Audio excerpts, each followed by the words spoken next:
Hi, it's Christina with the Sisyphean Journal. We are continuing our journey through Lyme 5, the book I helped write when I was working at Life Dynamics in Denton.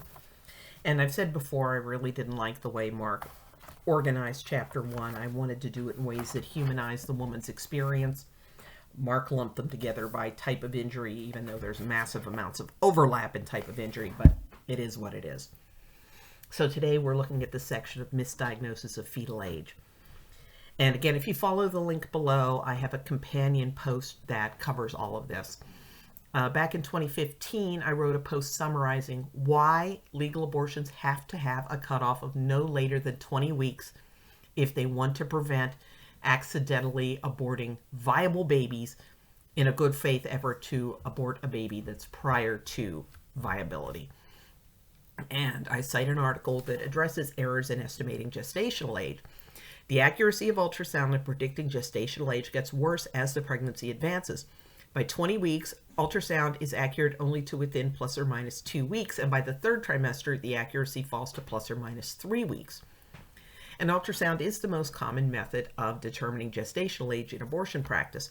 And a lot of women who go in for later abortions don't know how far in the pregnancy they are. They maybe have irregular periods, they've lost track. They're kind of in this denial and they're just not paying attention. So really the ultrasound is all the doctor has to go on. But we're going to look at some cases from Lyme 5. We have Cecilia, who was 14 years old when she went to Dr. Joseph Rucker for an abortion on January 26 in 1977. Rucker estimated that Cecilia was 14 weeks pregnant. He stopped the procedure when she started to hemorrhage and sent her to the hospital in a private car instead of calling an ambulance for his hemorrhaging patient. A doctor there examined her and determined that she was actually 7 months pregnant. And on February 2nd, she gave birth to a 2-pound, 11-ounce baby girl missing a 2-inch piece of her scalp. Rucker was charged with performing an illegal abortion, but he asserted that he had not performed an abortion. He had just examined her and sent her to the hospital, which does not explain why she was hemorrhaging, nor does it explain why there was a piece of her baby's scalp missing, nor does it explain the fact that the baby sustained other injuries. During Rucker's trial for performing the illegal abortion, Cecilia told the Detroit Free Press, "She's going blind in one eye, and I have to take her to therapy once a week on her leg." Then we have Robin, who was 17 when she went to Dr. Don Jaffe at the Bill Baird Center, also called, Parents Advisory Center, or some other ridiculous name for an abortion clinic, in 1980. Now, Jaffe thought that Robin was 11 or 12 weeks pregnant and started using a first trimester abortion technique. And by the way, this guy was an ear, nose, and throat doctor. He wasn't even an OBGYN. Now, once he started, he realized the baby was bigger than he thought. He guessed maybe 15 or 16 weeks gestation. And he struggled for over an hour to try to perform the abortion, lacerating Robin's cervix and perforating her uterus and bladder. And finally, when he decided to give up, he walked her down 2 flights of stairs and sent her to the hospital in a taxi rather than call an ambulance. She had to have major surgery to save her life and was hospitalized for over a month. The baby had actually been 19 to 21 weeks. Now, the next case, I just have a medical board document number. So I don't have the doctor's name or a clipping. Anybody, if you follow the link below, and you might be able to find this case and help me. A woman Mark calls Alexandra went to a California abortion clinic, and the doctor said that Alexandra was 24 weeks pregnant, and he was trying to grab the head so that he could get it out, and at 24 weeks, you're trying to grab the head and crush it because it's not going to come out through the cervix. You have to crush it. You look for what Dr. Warren Hearn calls the calvarium show, which is the baby's brains come out through the cervix, and that's how you know that you've successfully crushed the skull, and then you pull out the pieces of the skull once it's collapsed enough. So when he couldn't get the baby out, he sent Alexandra to a hospital where she delivered a 4.5-pound stillborn infant of about 34 weeks gestation. So apparently his efforts to crush the baby's skull had at least caused sufficient brain damage to kill the baby. Again, we have a case where I don't have a name or a clipping. It's a Multnomah County, Oregon Circuit Court case. A doctor told Darla that she was 16 weeks pregnant and tried to use forceps and suction before she finally gave up and sent Darla to the hospital.